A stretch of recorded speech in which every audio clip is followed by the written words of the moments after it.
My son burst in and froze. I was lying in the garage, hungry, bruised, like a dog in the corner. Dad, what happened to you? Why are you in the garage? You have a pension of $7,000 a month, he exclaimed in shock. Just then my son-in-law rushed out of the house, proudly declaring, "That pension is mine. I'm taking everything." My son took off his watch, and you won't believe what he did next. Before we continue, please subscribe to the channel and let us know where you are listening in the comments.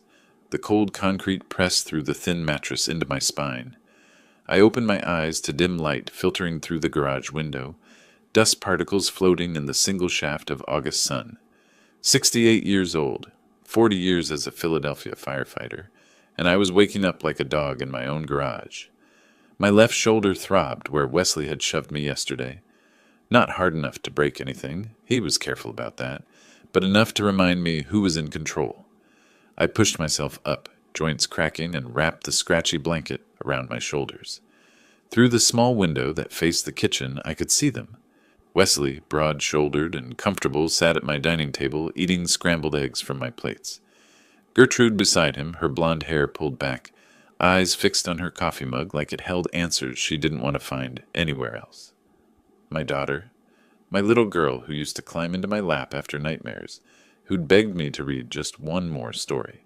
She wouldn't look toward the garage, hadn't looked at me directly in days. My stomach growled. I'd had 3 crackers yesterday. The water from the garage utility sink tasted like rust, but it filled the emptiness somewhat. I stood slowly, testing my balance, and shuffled toward the kitchen door. My hand reached for the handle. The door opened before I could knock. Wesley filled the frame, 6'2" to my 5'9". His eyes were flat, uninterested. "I just need coffee," I said. My voice came out hoarse. "Just coffee, Wesley." "Garage residents don't get kitchen privileges." He crossed his arms. "That's the rule. You know the rule." I looked past him to Gertrude. She was staring at her plate now, fork pushing egg around in circles. "Gertrude, sweetheart." She didn't lift her head. "Wesley's right. You should go back, Dad." Not Daddy. Not Papa. Just Dad, delivered in that flat voice she'd been using for 2 weeks, ever since they'd moved me out here. The formality cut deeper than Wesley's shove had. Wesley's mouth curved into something that wasn't quite a smile. "Oh, and your pension came through yesterday. Don't worry, I'm handling everything just fine." He closed the door. The lock clicked. I stood there for a moment, hands still raised, before turning back toward the mattress.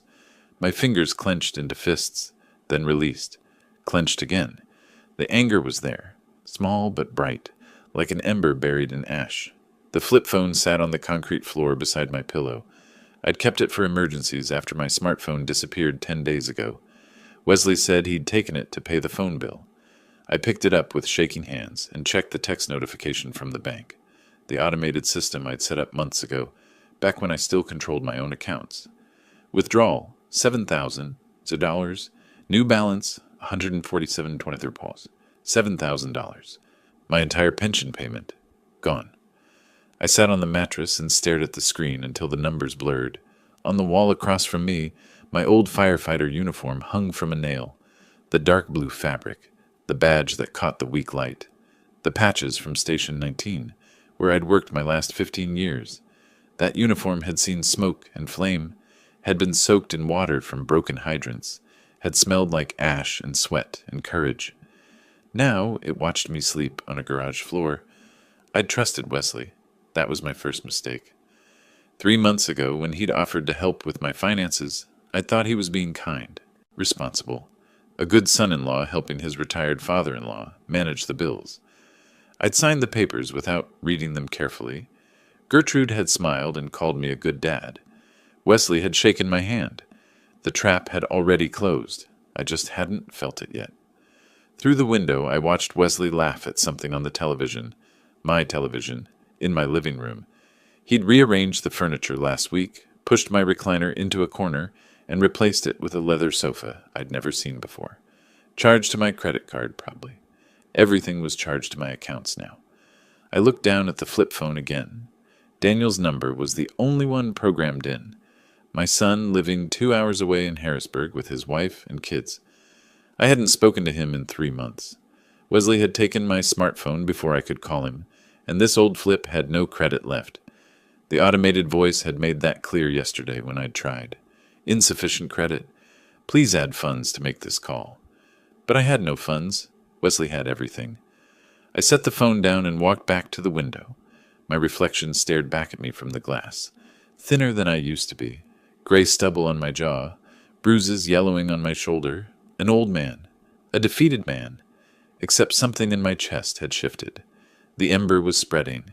I'd spent 40 years walking into burning buildings while other people ran out. I'd carried unconscious victims down smoke-filled stairwells. I'd stood on rooftops while flames licked at my boots and figured out how to get my crew home alive. The Philadelphia Fire Department had given me 17 commendations. The mayor had shaken my hand at my retirement ceremony. And now I was sleeping in a garage, begging for coffee, watching a man steal my life piece by piece. Wesley thought I was broken. He thought he'd won. I touched the badge on my uniform, felt the cool metal under my fingertips. In a fire, sometimes you have to retreat, regroup, find another way in. Sometimes you look trapped, but you're just waiting for the right moment, positioning yourself. I turned from the window and sat back down on the mattress. The flip phone lay beside me, useless. My pension was gone. My home was occupied. My daughter wouldn't meet my eyes. But I wasn't done. I needed to understand exactly how I'd ended up here.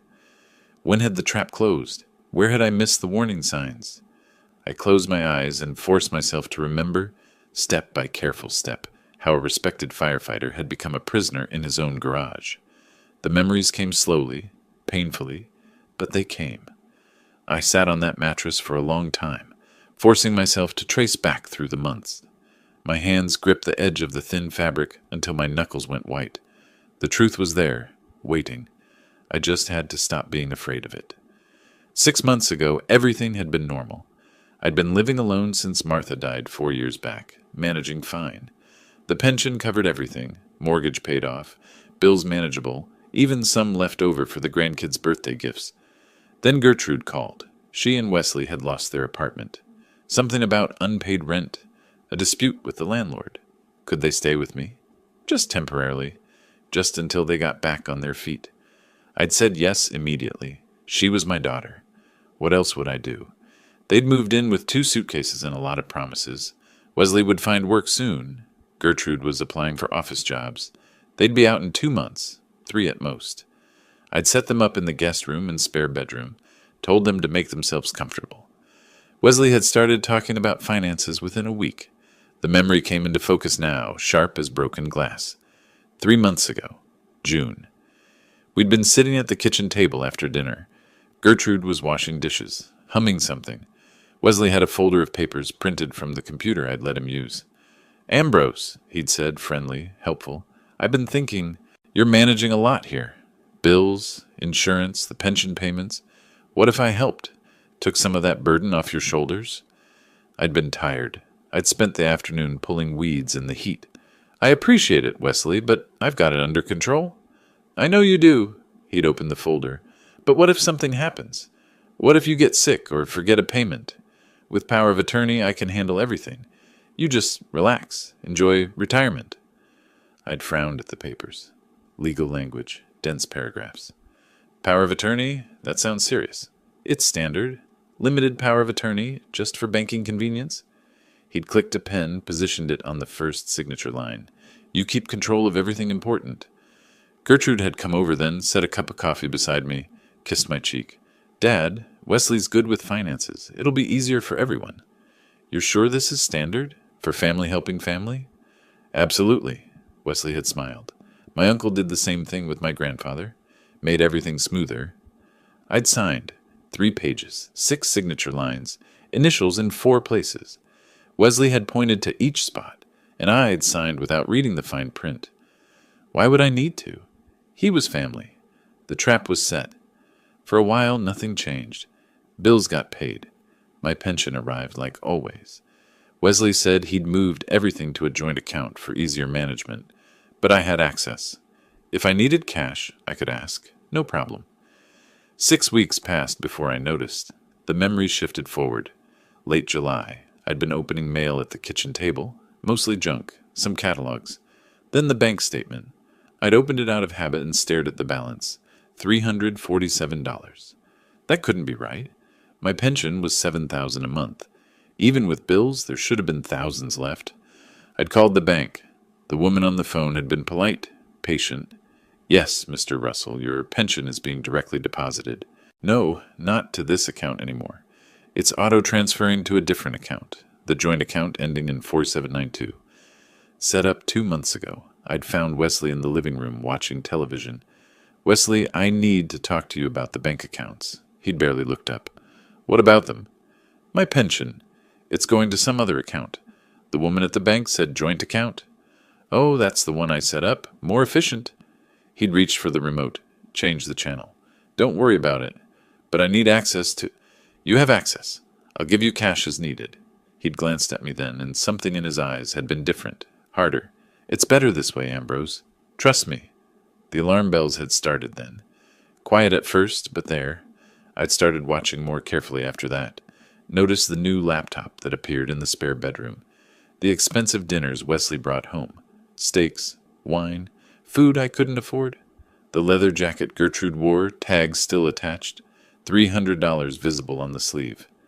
When the credit card statement arrived, forwarded from the joint account, I'd seen it all. Electronics, restaurants, clothing, furniture. Thousands of dollars. My thousands. 1 month ago, I'd confronted him. The memory burned now, made my hands shake, even sitting in the garage. I'd waited until Gertrude was at the grocery store. Wesley had been in my recliner, feet up, drinking my beer. Wesley, where's my pension? I'd been holding the bank statements, 6 of them highlighted in yellow. The account is empty. Where's my money? He'd set down the beer slowly. Our money? You signed it over. I'm managing it properly. Managing it? You're stealing it. My voice had risen. I never agreed to this. I signed papers for convenience, not for you to... He'd stood up, fast. Suddenly he was close, using his size, his height. I'd stepped back instinctively. You signed the papers, he'd said, voice cold. It's legal. Power of attorney means I control the accounts. And if you make trouble, Ambrose, I'll have you declared incompetent. You're old, you're forgetful. You're clearly not capable of managing your own affairs. Nursing home. Think about it. The shove had come then. Not a punch. That would leave marks people would ask about. Just his palm against my chest, hard enough to send me stumbling backward into the wall. My shoulder had hit first, the same shoulder that throbbed now. Gertrude had come home 10 minutes later. She'd seen me holding my shoulder, seen Wesley sitting calmly with his beer. She'd looked at me, looked at Wesley, and said nothing. That's when I'd known. She was complicit. Not forced, not deceived. Complicit. 2 weeks ago, they'd stopped pretending. Wesley had called me into the dining room like I was an employee. Gertrude had been there, silent, hands folded. New arrangement, Wesley had said. You're using too much space in the house. The garage has everything you need. Mattress, sink, toilet. You stay out here unless you have permission to enter. I'd started to protest. He'd cut me off. Your choice, Ambrose. Garage, or I call social services and have you evaluated for senile dementia. Your call. I'd moved my mattress that night, carried it through the kitchen while they watched television. Now, sitting in the August heat with the flip phone dead in my hand, the full picture was clear. Every piece, every step of the trap. For weeks I'd been thinking like a victim. Trapped, helpless, afraid. But victims don't survive burning buildings. Firefighters do. And firefighters don't panic. They plan. They find the exits. They know the structure's weaknesses. They wait for the right moment. I stood and walked to my uniform, touched the badge again. Remembered, in a fire, sometimes you have to retreat to advance. Sometimes you look beaten, but you're positioning yourself for the next move. Wesley thought he'd won, thought I was broken. He was wrong. I looked at my reflection in the garage window. Older, thinner, bruised. But my eyes were different now, harder, clearer. I couldn't call Daniel, not yet. Not without a real phone. But Wesley had given me something valuable. Time. 2 weeks in this garage, watching them through that window. I'd learned their patterns, their routines. When Wesley left for his afternoon walks, when Gertrude took her long baths, where they kept the spare keys, how the house sounded when they slept. I'd learned something else too. I wasn't done fighting. Not even close. The next day, something changed. Something Wesley didn't expect. Friday evening, the garage had that particular quality of silence. Not peaceful, just empty. I sat on the old wooden chair I'd dragged from the corner, watching shadows lengthen through the window. My posture was different now, straighter. The bruise under my left eye had turned yellowish purple, 2 days old from Wesley's accidental elbow. But something inside me had shifted since yesterday's memories. I wasn't just surviving anymore. I was waiting. Then I heard it, the specific rumble of Daniel's Honda Accord, the one with the slightly loose exhaust he kept meaning to fix. My heart seized in my chest. Hope and dread collided like chemical reactions. Not now, not like this. He couldn't see me like this. But the engine cut off, car door slammed. Footsteps on the driveway. Through the small window, I watched the house. Couldn't see the front entrance from here, but I heard the door open. Heard Daniel's voice, warm and unsuspecting. "Hey, anyone home? Where's Dad?" A pause. Then Gertrude, too quickly voice pitched wrong. "Daniel, we didn't know you were coming. He's in the garage, working on something." Wesley's voice drifted out, casual but territorial. "Daniel, long time." I stood slowly, hands shaking. Part of me wanted to call out, warn him somehow.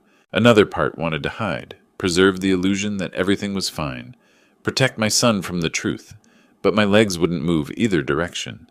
"Where's the garage?" Daniel asked. He knew where it was. He'd grown up in this house.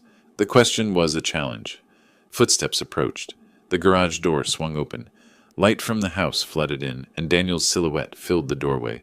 Taller than I remembered, broader. His face emerged from the backlight, and I watched the emotions cycle across his features. Confusion, horror, shock.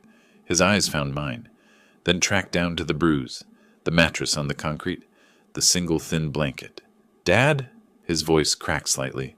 "Dad, what happened to your face?" I couldn't speak, couldn't form words. Just stood there like a specimen under examination. He crossed the space in 3 strides, gripped my shoulder. "You're living in the garage. Why are you living in the garage? You have a pension, $7,000 every month."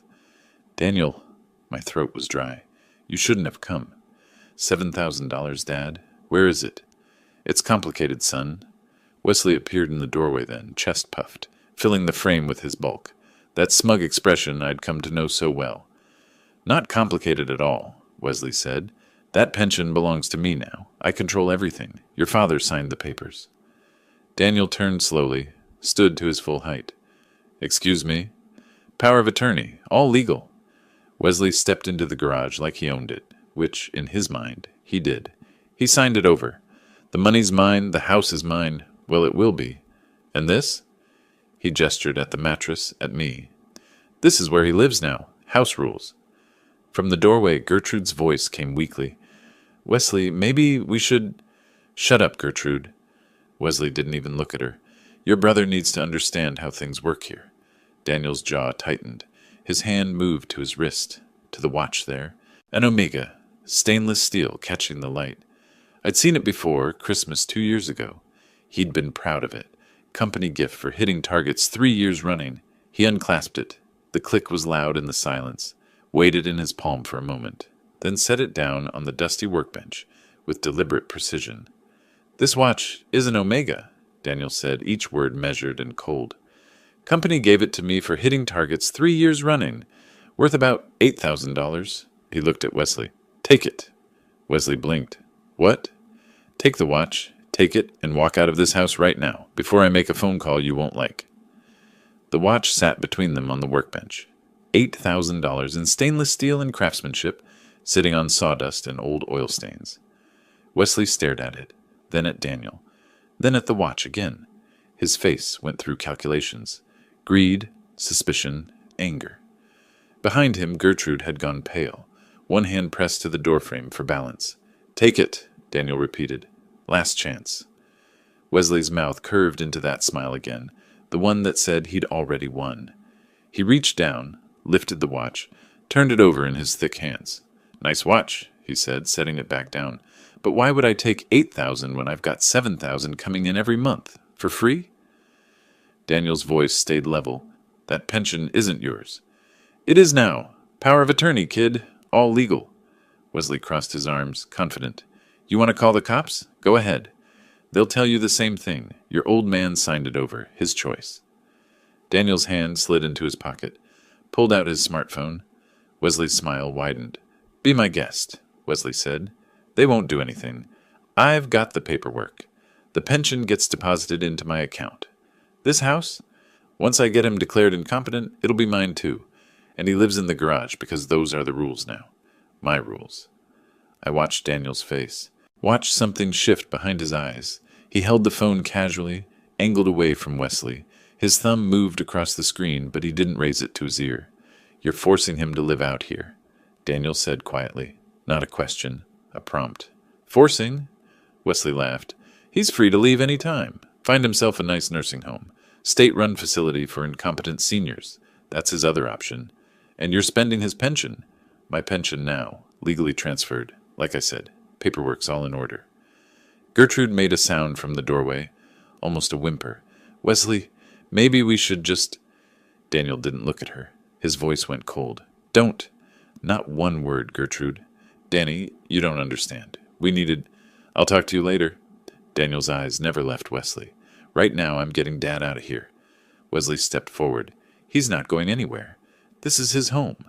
Daniel moved to my side, put a gentle hand on my shoulder. Dad, get up. We're leaving. I stood. My legs felt weak, but Daniel's grip steadied me. Wesley blocked the door. You can't just... Move! Daniel's voice carried something I'd never heard before. Not anger. Something colder than that. Authority. Wesley hesitated. For the first time since this started, I saw doubt flicker across his face. Then he stepped aside. Daniel guided me past him, past Gertrude, who pressed herself against the wall, through the house that used to be mine. I didn't look at the furniture, the rearranged rooms, the life they'd built with my money. Just kept walking. Daniel's hand steady on my shoulder until we reached his car. He opened the passenger door, helped me in like I was fragile. Maybe I was. We pulled out of the driveway. I watched the house recede in the side mirror. Wesley stood in the doorway, arms crossed, still wearing that confident smile. He had no idea what Daniel had just done. The car felt like a different world, clean, warm, safe. I sat in the passenger seat, hands folded in my lap, watching Philadelphia suburbs slide past the window. Evening lights coming on, people in their houses living normal lives. You shouldn't have seen that, I said finally. Daniel's hands gripped the steering wheel. His jaw was tight. How long, Dad? How long has this been happening?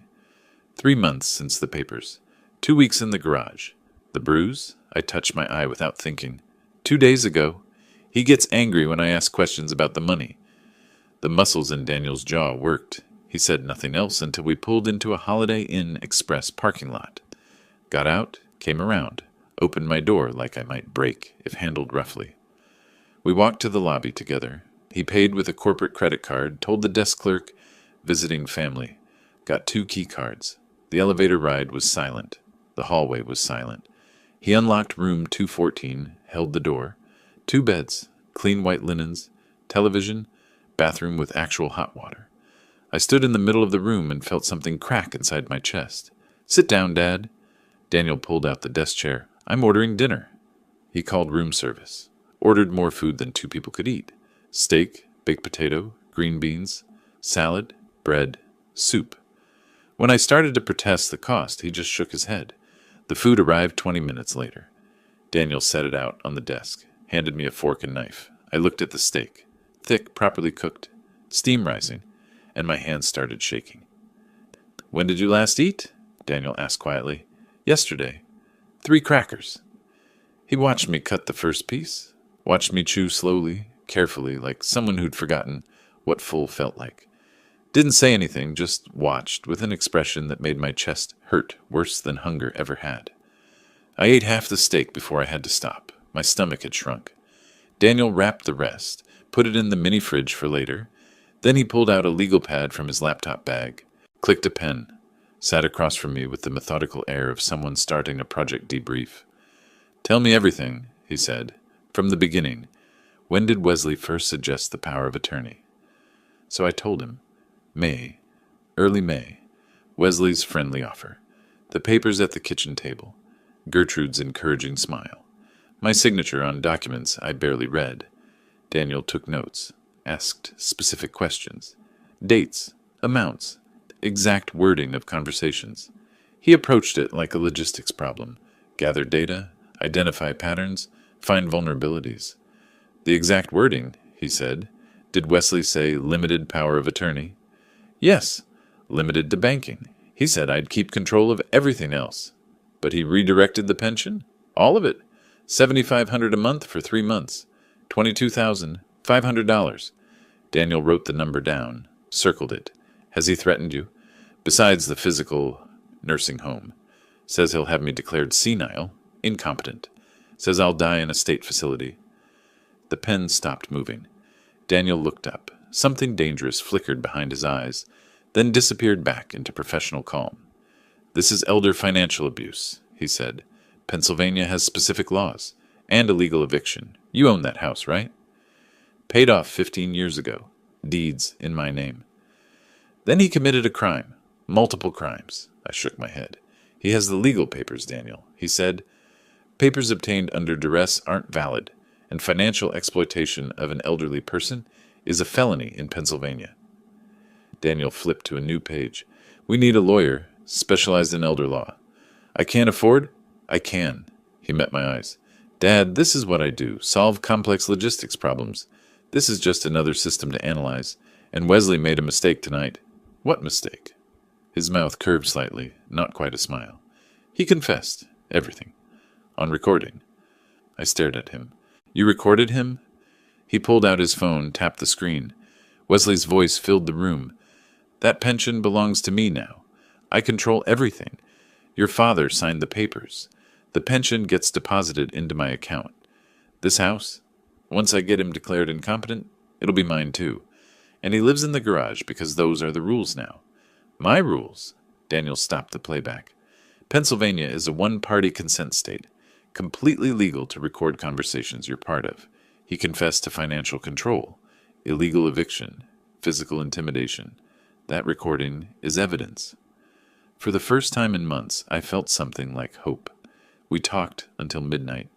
Daniel made more notes, built timelines, outlined steps, legal consultation, documentation, medical records for the bruises, financial records for the theft, revoke the power of attorney, file charges, protective orders.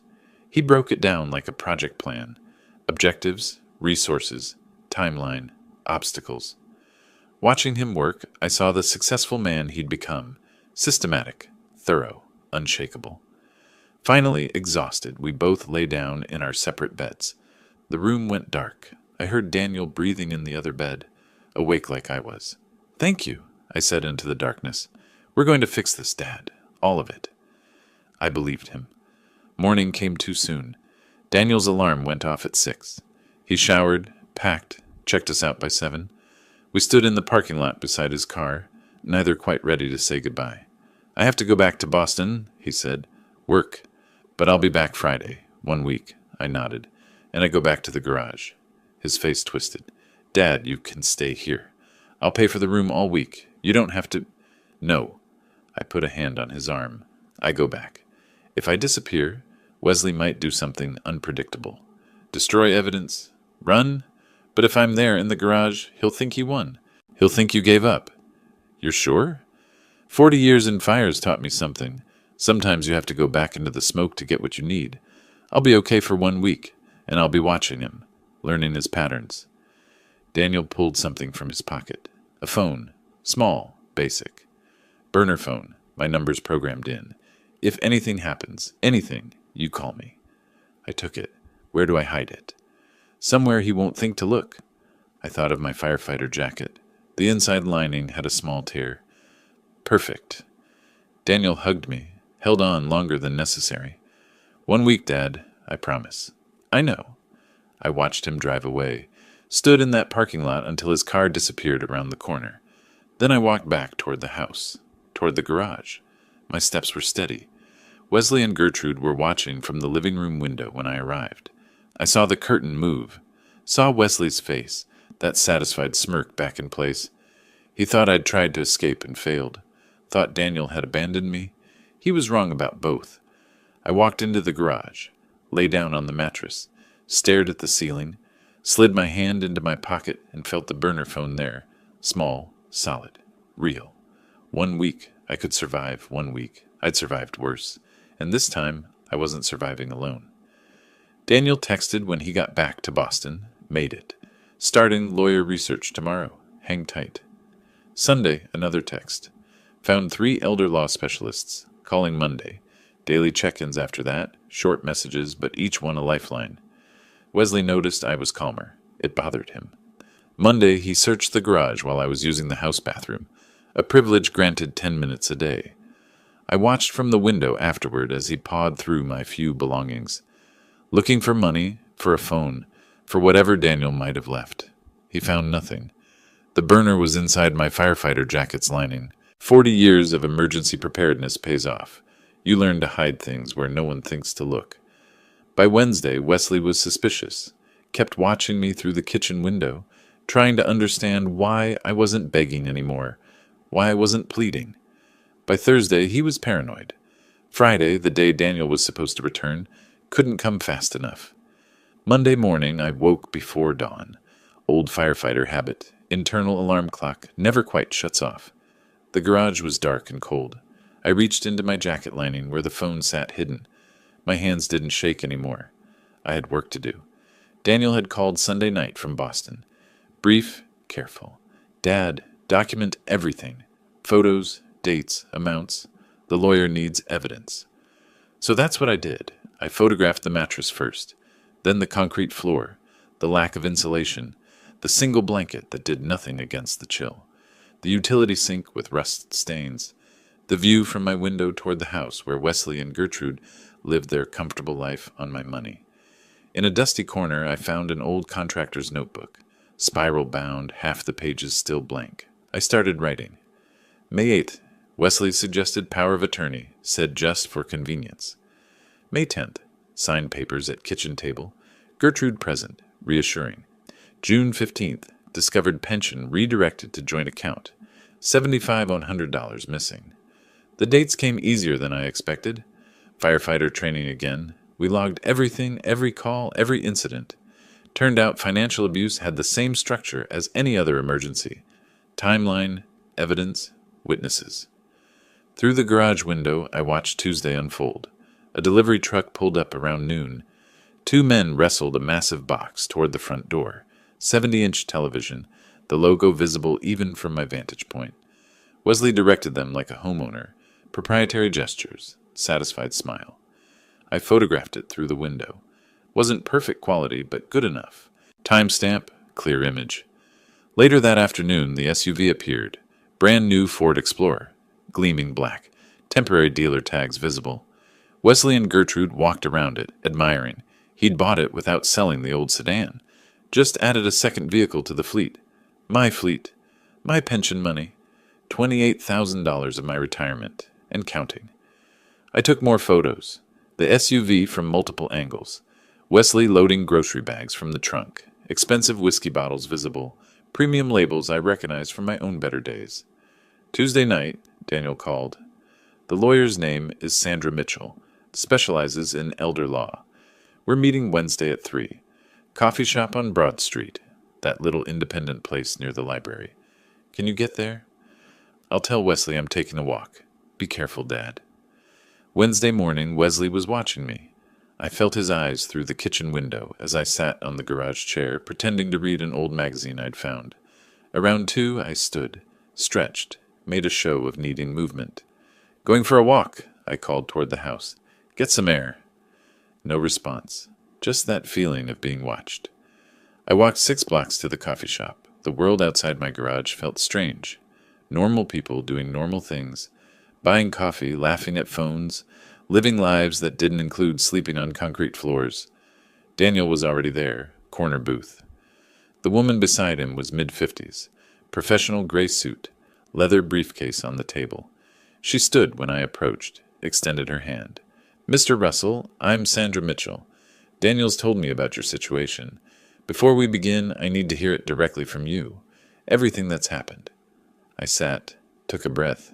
Where do I start? Start with the power of attorney. When did Wesley first mention it? So I told her. The whole timeline. The friendly offer that became a trap. The papers I signed without reading carefully enough. The gradual theft of my pension, my autonomy, my home. The physical intimidation. The garage. Sandra took notes, quick shorthand, occasionally stopping me to clarify dates or amounts. She had the focused intensity of someone who'd seen these cases before and knew exactly what mattered. When I finished, she pulled out a tablet, connected headphones, pressed play. Wesley's voice filled the tiny space between us. That pension belongs to me now. I control everything. Your father signed the papers. The pension gets deposited into my account. This house? Once I get him declared incompetent, it'll be mine too. She stopped playback, removed the headphones, looked at me directly. Mr. Russell, Pennsylvania law is very clear on this. Financial exploitation of a person over 60 is a felony. If you can prove the power of attorney was obtained through coercion, and that recording certainly suggests it was, the document is voidable. But Wesley says it's legal. He says the police won't help. He's wrong. She pulled papers from her briefcase. What he's done is elder financial abuse. Pennsylvania takes it seriously. Additionally, evicting you from your own home, that's illegal detention and property theft. She paused. So we can stop him, but more importantly, we can charge him. Criminally. The word hung in the air. Criminally. Daniel leaned forward. Tell her about your documentation, Dad. I showed her the notebook, the timeline, the amounts, the specific dates and incidents. Sandra studied each page, nodding. This is excellent. Detailed. Specific. This will be powerful in court. She looked up. You were a firefighter? 40 years. Philadelphia Fire Department. That training is saving you now. She scrolled through the photos on the burner phone Daniel had shown her. These images, your living conditions, clear evidence. Combined with the recording, she set down the phone. Mr. Russell, we have a strong case, but we need one more thing. What? Medical documentation. The bruises, the weight loss. We need a doctor to examine and document them officially. Can you do that? When? Tomorrow, if possible. The fresher the documentation, the better. We talked for another hour. Sandra outlined the legal process. Revoke the power of attorney, file for protective orders, pursue criminal charges, recover the stolen pension. Each step precise, methodical, achievable. I'd spent 3 months feeling helpless. 40 minutes with Sandra Mitchell, and I had a plan. When we left, Daniel walked me partway back, stopped at the corner 2 blocks from the house. You okay, Dad? I'm okay. He hugged me. 1 more week, maybe less. I walked the last 2 blocks alone. Something felt wrong before I even turned onto my street. Wesley's SUV was parked crooked in the driveway, like he'd been in a hurry. The garage door was slightly open. I always closed it completely. My hand went to my jacket pocket, touched the outline of the burner phone. Still there. But something had changed. I could feel it. I pushed open the garage door. Wesley sat on my workbench, legs dangling, holding something in his hand. As my eyes adjusted to the dim light, I saw what it was. Pieces of a phone.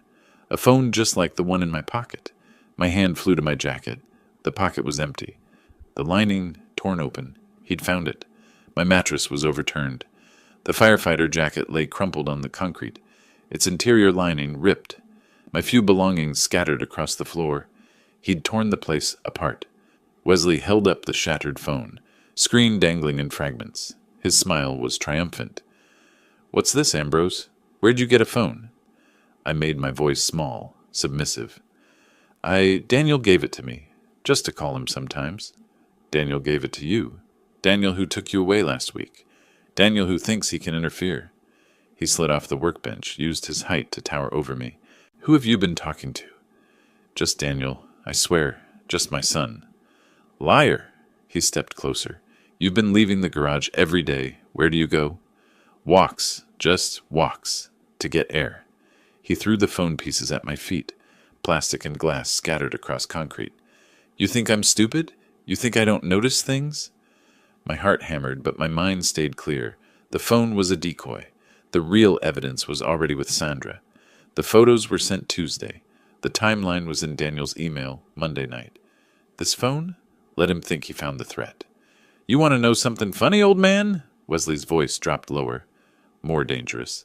That power of attorney you signed? It's not just financial. It's medical, too. I can make healthcare decisions for you. Ice spread through my chest. Medical? That's right. So if I decide you're not competent, if I decide you need to be in a nursing home, locked ward for dementia patients, I can do that. One phone call.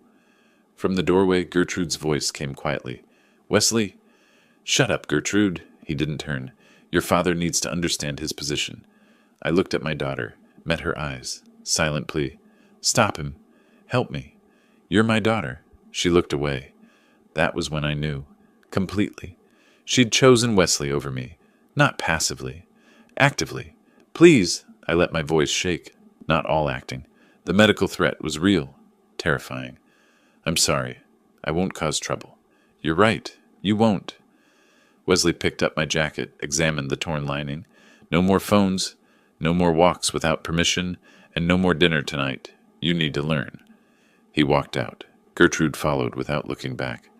I stood in the wreckage of my searched garage, surrounded by broken phone pieces and scattered belongings. Slowly, I righted the mattress. Picked up my jacket. The lining was destroyed, but the jacket itself was intact. Evening came. My stomach cramped with hunger. Wesley had made good on his threat. No dinner. But I'd eaten at the coffee shop with Daniel and Sandra. I'd survive. Around 7, I walked to the neighbor's house. The Johnsons, 50 feet away. I'd known Martha and Frank for 15 years since I moved in after my wife died. Nice couple, kept to themselves mostly. But they'd noticed things. I'd seen Martha watching from her window sometimes when Wesley treated me badly. I knocked quietly. Martha Johnson opened the door. Her expression shifted instantly from surprise to concern. Ambrose, are you all right? Martha, I'm sorry to bother you. I need to ask a favor. Come in, come in. Frank, Ambrose is here. Frank emerged from the living room, took one look at me, and his face hardened. My word. Ambrose, what's happened to you? In their warm kitchen, with coffee Martha insisted on making, I explained. Not everything. Didn't mention the lawyer yet. But enough. Wesley had taken my phone. I needed to communicate with my son. Family matters being handled. Martha and Frank exchanged a long look. Years of marriage, reading each other without words. Ambrose, Martha said carefully. We've been worried. We see things. How you live in that garage. It's being handled, I said. I have help. I just need a way to communicate. Frank stood decisive. Use our phone anytime, day or night. We mean it. How long has this been going on? Martha asked. Months, but it's ending soon. She reached across the table, put her hand over mine. We should have said something sooner. We should have done something. You're doing it now. That's what matters. Frank gave me their phone number written on a piece of paper. Told me the back door was always unlocked if I needed to come over when they were out. They had a spare key under the mat. Actually told me where it was. I walked back to my garage, feeling less alone than I had in months. That night, from the Johnsons' house, I called Daniel. Told him about the phone Wesley found. He laughed. Actually laughed. Dad, that phone was backup. Everything's already with Sandra. He found nothing important. He has medical power of attorney. He threatened nursing home. Daniel's voice went cold. Forward that to Sandra. She needs to know. But Dad, it doesn't matter. We're moving Friday. Medical exam Thursday, then paperwork Friday. You hold on until then. Thursday morning, Wesley cut my food again. Breakfast was 2 crackers. Dinner would be the same if I got dinner at all. The shower schedule changed too. Once per week now, Sundays only. He was tightening the cage, trying to break whatever spirit he sensed hadn't broken yet. But I had an appointment that day. Sandra had arranged it. Medical examination at a clinic downtown. Documentation of the bruises, the weight loss, the effects of Wesley's abuse. Not just for court, for the criminal charges Sandra said were coming. I told Wesley I was going for a walk. He watched me leave with suspicious eyes, but said nothing. At the clinic, Dr. Sarah Chen examined me thoroughly. Asked questions I answered honestly. Photographed the yellowing bruise under my eye. Weighed me. I'd lost 23 pounds in 3 months. Documented muscle loss, signs of malnutrition, stress indicators. Mr. Russell, she said quietly, filling out forms, I'm required to report this. What's being done to you is abuse. It's being reported, I told her. By a lawyer. Criminal charges are coming. She handed me copies of everything. Good. You deserve better than this. Walking back, I stopped at the Johnsons' house. Martha made me lunch. Real lunch, sandwich and soup and fruit. Frank sat with me while I ate, talking about nothing important, giving me the gift of normal conversation. That night, lying on my thin mattress with hunger cramping my stomach despite lunch, I thought about time. How it moves differently when you're waiting for rescue. How days feel like weeks, but I'd survived worse. Burning buildings, smoke inhalation, collapsed structures. I could survive my own son-in-law for a little while longer. Friday morning, I walked to the corner grocery store. Not because I needed groceries. The milk was just cover. But because I needed to buy there at exactly 9:15, when Daniel would happen to drive by. Wesley watched me leave. I felt his eyes from the kitchen window. But I'd been taking walks all week, my new hobby since the phone incident. He was suspicious, but he let me go. Probably figured I had nowhere to go, no way to cause trouble. He was wrong. Daniel's Honda pulled into the parking lot at 9:17. He climbed out, looked up, feigned surprise. "Dad, what are you doing here?" I held up the quart of milk I'd bought with quarters. "Daniel, I didn't know you were coming to town." Last-minute decision. Wanted to check on you. His eyes found mine, dropped to the milk, understood everything. "Let me buy you breakfast. Real breakfast. We need to talk." 20 minutes later, we were at the medical clinic. Dr. Sarah Chen was expecting us. Sandra had briefed her beforehand. Professional courtesy between people who deal with abuse cases regularly. Dr. Chen was thorough. She photographed every bruise from multiple angles. Medical-grade camera capturing details invisible to phone cameras. Measured my weight, 152. Down from my normal, 175. She tested reflexes, cognitive function, checked for signs of malnutrition. "Mr. Russell," she said, typing notes, "these bruises are in different stages of healing. This one is about 4 days old. This one is closer to 2 weeks. Can you tell me how you got them?" I told her. Wesley's shove Wednesday. Other incidents I'd stopped tracking because they blurred together. "And your weight loss?" "Limited food. He controls when I eat, how much." She stopped typing. Looked at me directly, professional mask slipping. "Mr. Russell, I'm required by law to report suspected elder abuse. But I want you to know, I'm not just reporting this because I have to. I'm reporting it because what I'm seeing here is clear evidence of systematic abuse. No one should live like this." Her written report was 15 pages. Detailed measurements, clinical observations, photographs attached. She used terms like deliberate deprivation and pattern consistent with long-term physical abuse, medical language that would carry weight in court. The weekend crawled. Sandra was finalizing documents, triple-checking evidence, preparing filings. Daniel stayed at a hotel but visited Saturday and Sunday, bringing food, making sure I ate properly for the first time in months. Monday morning, Sandra called from the Johnsons' phone. "Mr. Russell, the documents are filed, all 3 actions. Wesley will be served Wednesday." What happens then? He has to respond. But more importantly, I've requested emergency temporary orders. We should hear back within 48 hours. Temporary orders. Freezing his access to your accounts. Allowing you back in your house. We can't wait for the full trial. You need protection now. Wednesday afternoon, I was in the garage when I heard shouting from the house. Wesley's voice, loud and rising, then Gertrude's, high-pitched with panic. The process server had arrived. Through the window, I watched the scene play out. Wesley tearing open the envelope, reading, his face cycling through confusion to comprehension to rage. "Gertrude!" he bellowed. She came running from the kitchen. He waved papers at her. "Your father's suing me. He got a lawyer. He's trying to take everything back." Her voice carried clearly. "Adult Protective Services? Financial exploitation? Wesley, this says criminal investigation." I sat on my mattress and allowed myself a small smile. The counterattack had begun. That evening, from the Johnsons' phone, I listened as Daniel described Wesley's frantic lawyer search, attorney after attorney declining once they reviewed the evidence. The recording was the killer. Wesley boasting about controlling the pension, forcing me into the garage. What he'd thought was demonstration of power had become confession to multiple crimes. Finally, Wesley found someone. Attorney James Kovach, Recent graduate, solo practitioner, desperate for clients. Can we win? Wesley had apparently asked. Long pause on the recording Daniel played for me, then Kovach's voice, we can try.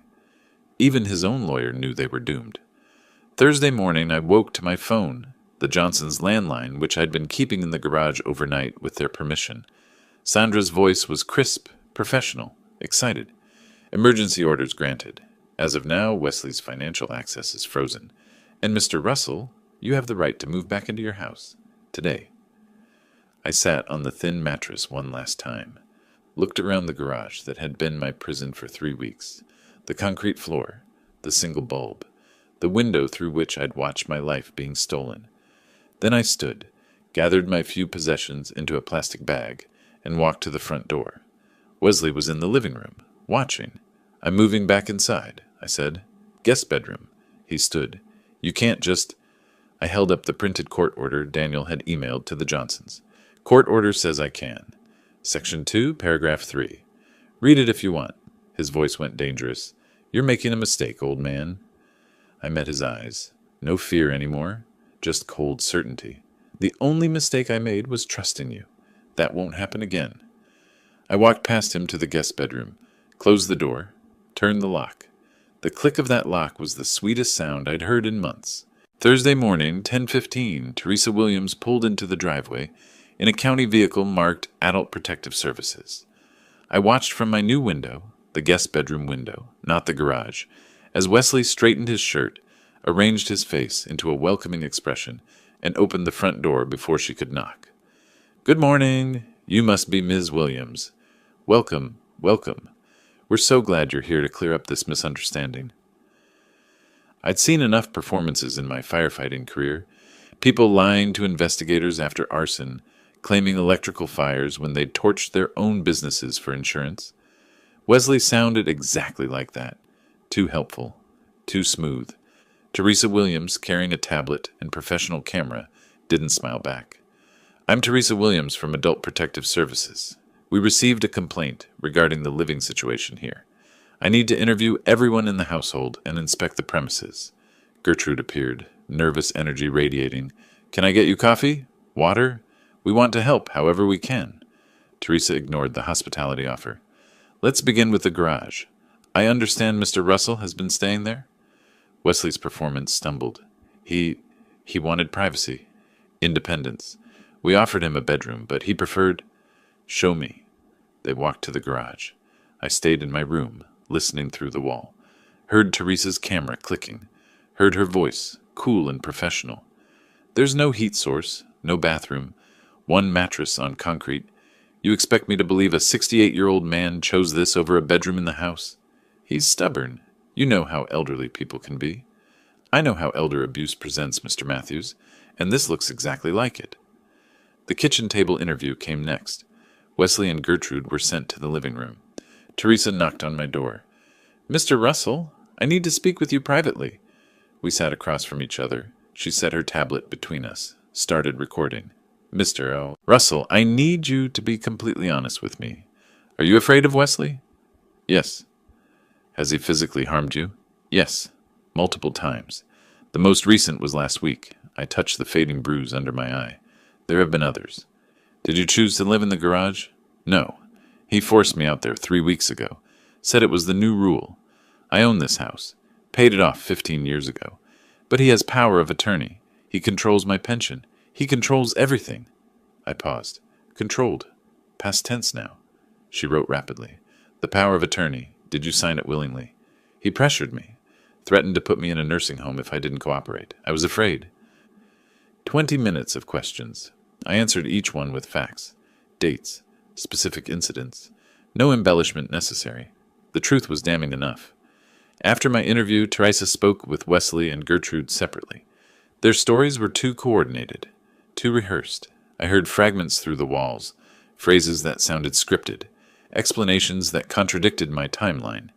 Then Teresa left, walked next door to the Johnsons. She was there for 45 minutes.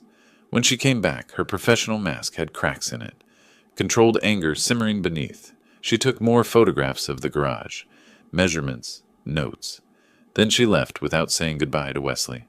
Friday morning, the temporary orders arrived. Daniel called me on the Johnsons' phone, excited. "Dad, check your email.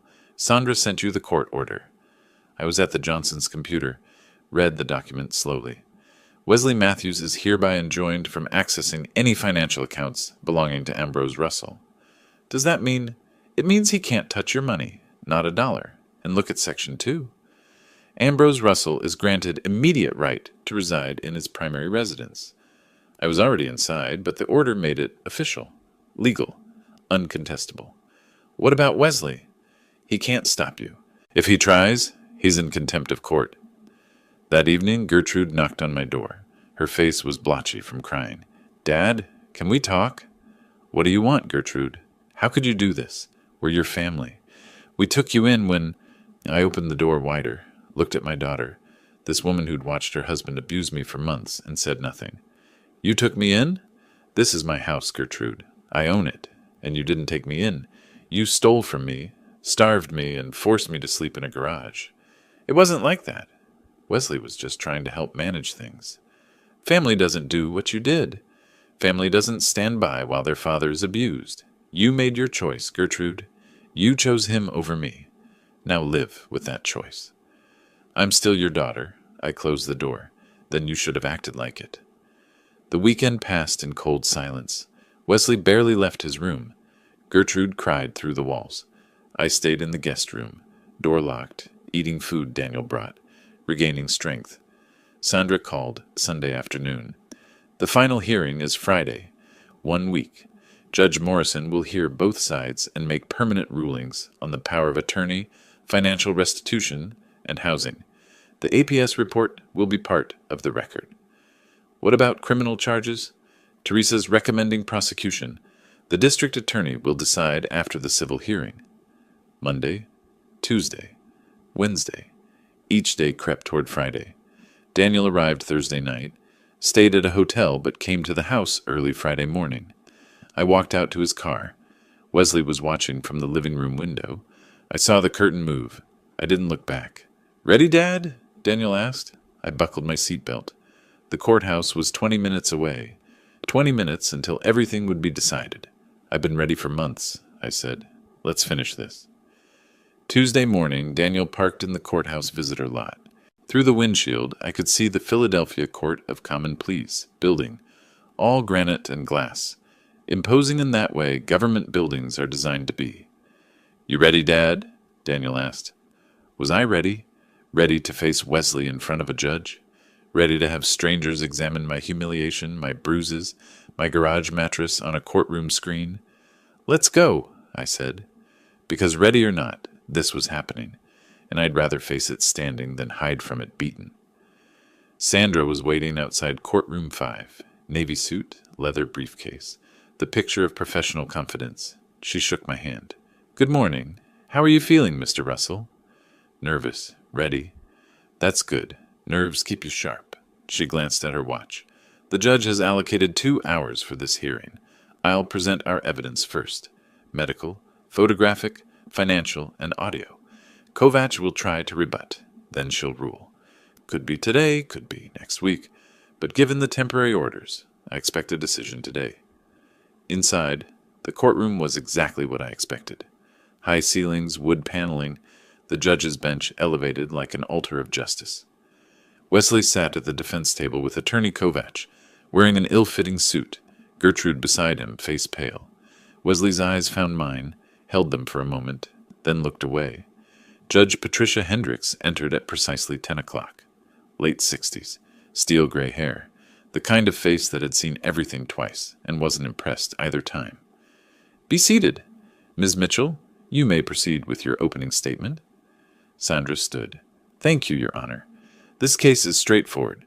The defendant, Wesley Matthews, systematically exploited his father-in-law through financial manipulation, physical abuse, and unlawful deprivation of housing.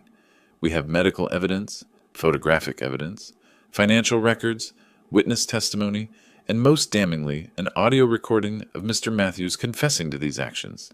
She clicked her remote. The courtroom screen illuminated with Dr. Chen's medical report, photographs of my bruises, purple, yellow, green, in various stages of healing.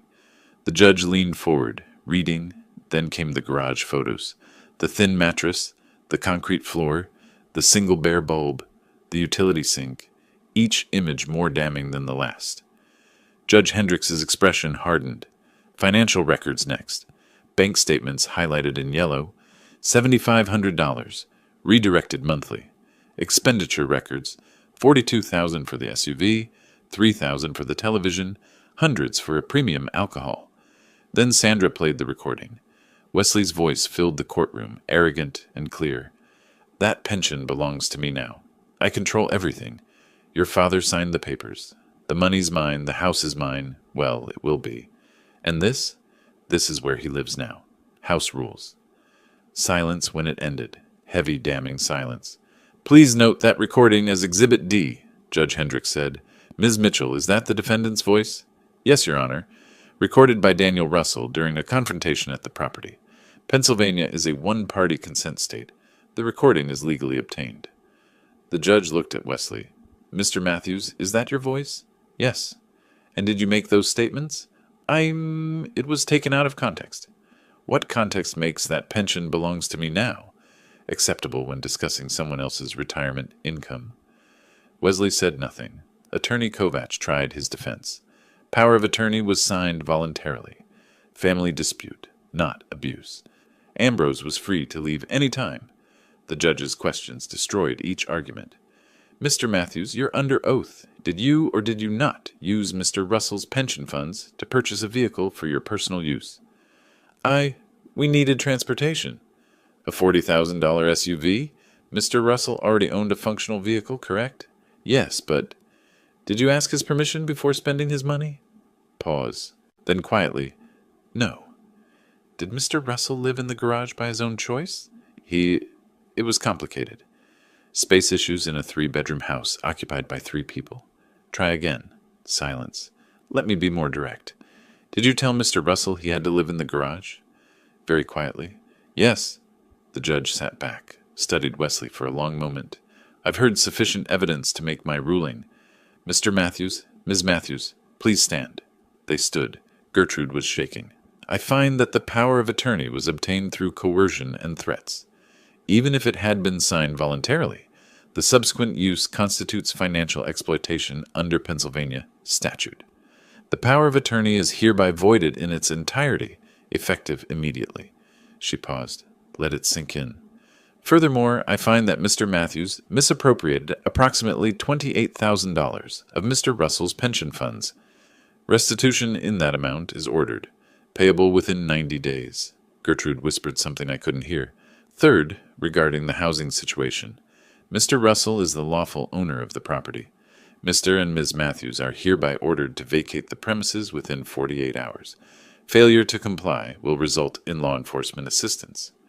Wesley's face went pale. 48 hours? That's Thursday at noon. Finally, I am issuing a protection from abuse order. Mr. and Ms. Matthews are prohibited from contacting Mr. Russell or coming within 500 feet of his person or property. Long pause. One more thing. The evidence presented here suggests criminal conduct, specifically financial exploitation of an older adult, which is a felony in Pennsylvania. I am referring this matter to the Philadelphia District Attorney's Office for review and potential prosecution. The gavel struck. Court is adjourned. In the hallway, Gertrude approached me, crying, Dad, please. We didn't mean... I stepped back. Don't. Just don't. We'll pay you back. We'll make this right. You had months to make it right. You chose not to. Daniel positioned himself between us. The judge issued a no-contact order. You need to leave. Wesley pulled Gertrude away, his voice venomous. This isn't over. Sandra stepped forward. Actually, Mr. Matthews, it is. And if you violate that protection order, you'll be arrested. I suggest you spend the next 48 hours packing, not making threats. We walked out into afternoon sunlight. The contrast was sharp, from the dim courtroom to bright August day, from testimony to vindication. Sandra shook my hand on the courthouse steps. You'll receive the written order within 24 hours. Enforcement begins immediately. If they're not out by Thursday noon, call the police. Daniel hugged me. It's over, Dad. You won. Not quite over. Wesley and Gertrude had 48 hours to pack and leave. Thursday at noon, I'd walk back into my home, truly mine again. But standing there on those courthouse steps, breathing free air, knowing the judge had seen the truth and ruled in my favor, that felt like winning. Tuesday evening, we sat in Daniel's hotel room. Sandra had gone home, but she'd left us with copies of the court order, highlighted sections marking our victories. "You should stay here until they're gone," Daniel said. "I've already paid for the room through Friday." I nodded. I wasn't afraid of Wesley anymore. The court had neutered him, but I didn't want to watch him pack. Didn't want to share space with him for even one more night. "Thursday noon," I said, reading the order again. "They have to be out by Thursday noon. 2 more days. I can wait 2 more days." Wednesday afternoon, I drove past the house, saw boxes through the windows, chaos of frantic packing. Gertrude spotted me from the living room, came outside, face streaked with tears. "Dad, please, can we talk?" I kept the car running but rolled down the window. "What is there to say, Gertrude?" "I'm sorry. I know I should have stopped him. I should have protected you." "You're right. You should have. You made your choice when you let him put me in that garage, when you stood by and watched him starve me." I was scared. Wesley, he controlled everything. I didn't know how to. I was scared too. I was 68 years old, being beaten and starved, and you're my daughter. You should have helped me. "I know. I'm so sorry." "I love you, Gertrude. You're still my daughter. But the trust is broken. Maybe someday we can repair it. But right now, I need you to leave my house and let me heal." She sobbed. "I understand. Goodbye, Gertrude." I drove away without looking back. Thursday at 11:45, Daniel and I stood in the driveway. At 11:52, a U-Haul pulled out, Wesley driving, Gertrude in the passenger seat, both staring straight ahead. The truck disappeared around the corner. Silence. Then I walked to the front door. My door. Inserted my key. Stepped inside. The house was empty of their presence. Keys on the kitchen counter. Rooms cleared. The silence was different now. Not oppressive, but peaceful. "Welcome home, Dad," Daniel said behind me. Friday became Restoration Day. The locksmith arrived at 9. Changed every lock. Front door, back door, garage, basement. I pocketed the new keys. "The old keys are useless now," the locksmith confirmed. "Good," I said. "I want him to have nothing that works here anymore." At the bank, the manager closed my old accounts, opened new ones with 2-factor authentication. Even if Mr. Matthews tried to present the old power of attorney, our system would flag it immediately.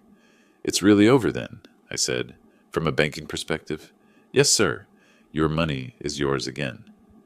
Security cameras came next. Front door, back door, motion sensors. The technician showed me the monitoring app on my phone. "You can see who's at your door before you answer," he explained. Layer by layer, I reclaimed control. Physical security, financial security, peace of mind. Saturday morning, the Johnsons arrived with a still warm apple pie. "Welcome home, Ambrose," Frank said. "Properly home." "Thank you. For the pie and for everything. For testifying. For letting me use your phone. For caring." "We should have done more sooner," Martha said. "You did enough. You did what mattered." We sat in my living room again, sharing coffee and pie, talking about normal things, weather, neighborhood gossip, the upcoming block party, normal conversation, a gift I hadn't realized I'd lost until I had it back. After they left, Daniel and I sat together in comfortable silence. I held my coffee in my favorite mug, the one I'd retrieved from the back of the cabinet where Gertrude had hidden it. On the mantel, an old family photo. My late wife, young Gertrude, teenage Daniel, all smiling, all together. A family that no longer existed in that form, but whose love still shaped who I'd become. "How are you feeling, Dad? Really?" "Tired, relieved, strange." "Strange how?" "I'm in my own house, drinking coffee from my own cup, sitting in my own chair. Things that were normal 6 months ago feel like luxuries now. They should never have been taken from you. No, they shouldn't have." I paused. "You know what I keep thinking about? 40 years I spent running into burning buildings, saving people, and I never thought that someday I'd need to save myself from my own family. But you did save yourself. You fought back. You won." "I did, with your help." I looked at him. "What you did, coming when you did, believing me, finding Sandra. I couldn't have done it alone. You shouldn't have had to do it at all. But I'm proud of you, Dad. Standing up to Wesley, gathering evidence, going through that hearing, that took courage. I smiled slightly. Even at 68, you can still be strong. You can still fight. You can still win. What's next for you?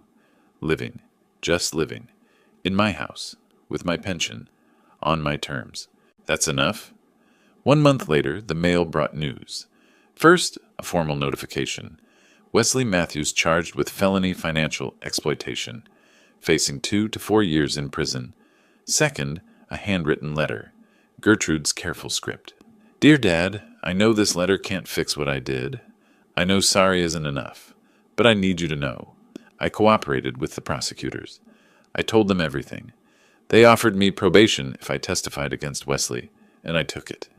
Wesley's facing prison now. I'm ashamed it took losing everything to see what he was. What I let him do to you, I don't expect forgiveness. I don't deserve it.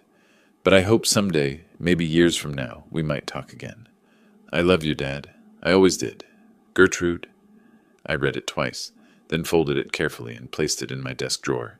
Not thrown away, not answered yet, just saved. For later, for someday, for when I was ready. Maybe we'd talk again. Maybe we wouldn't. I'd decide on my own timeline. That evening I sat in my living room as the sun set, my house, my chair, my life. Outside, the Johnsons were working in their garden.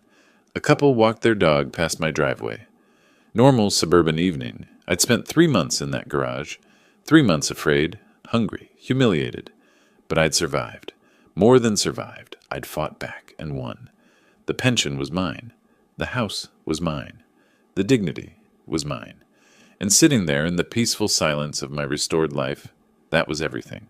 If you like this story, please like this video, subscribe to the channel, and share your impressions of this story in the comments.